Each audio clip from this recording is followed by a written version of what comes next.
আজ কি এমন রেসিপি নিয়ে আসলাম যা রেস্টুরেন্টের ৫০০ টাকা আমি এক তুড়িতেই বাসায় ৫০ টাকা খরচ করে নিলাম। আর এই জন্য আমি নিয়ে নিলাম এক টুকরো তরমুজ। হ্যালো, আসসালামু আলাইকুম, কেমন আছেন সবাই?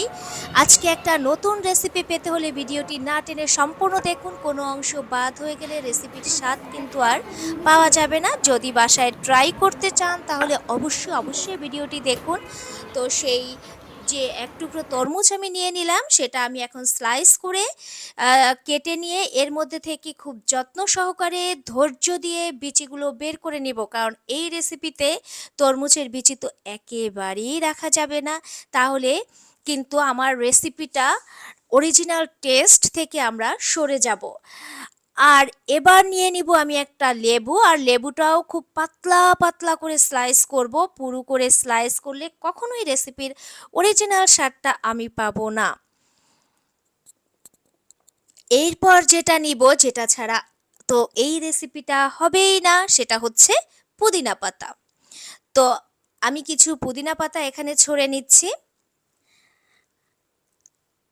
আর এটা যদি কেউ ভুলেও ভেবে থাকেন যে আমি সহজে ব্লেন্ড করে নিব, তাহলে আমি বলবো আপনাদের এই রেসিপিটা করে খাওয়ার কোনো দরকার নেই। ঠিক এই উপায়ে আপনারা করে নেবেন এবং হাতের সাহায্যে এভাবে করে নেবেন। যদি এরকম উপকরণ আপনার বাসায় না থাকে তাহলে আপনি ম্যানেজ করে নেবেন। তারপরও রিকোয়েস্ট করব, ব্লেন্ড করে এই রেসিপিটা ভুলেও করবেন না।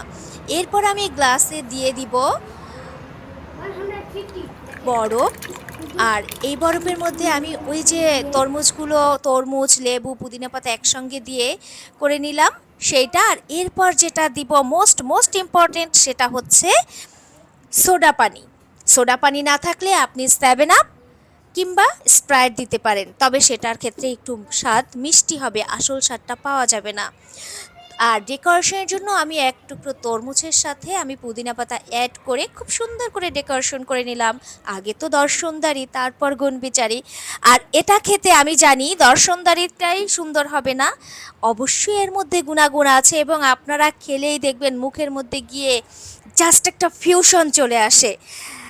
আর আমি আপনাদেরকে রিকোয়েস্ট করব, এটা একবার হলেও খেয়ে দেখবেন। বাজারে এখনও তরমুজ আছে, রিকোয়েস্ট করছি অবশ্যই করবেন। তো ভিডিওটি কেমন লাগলো সবাই জানাবেন। আর এই রেসিপিটা কিন্তু বলা হয় তরমুজের মোহিতো বা তরমুজ ককটেল। সো ভিডিওটি কেমন লাগলো জানাবেন, কমেন্টস করবেন, বেশি লাইকস দিবেন। সবাইকে আল্লাহ হাফেজ, সবাই ভালো থাকবেন।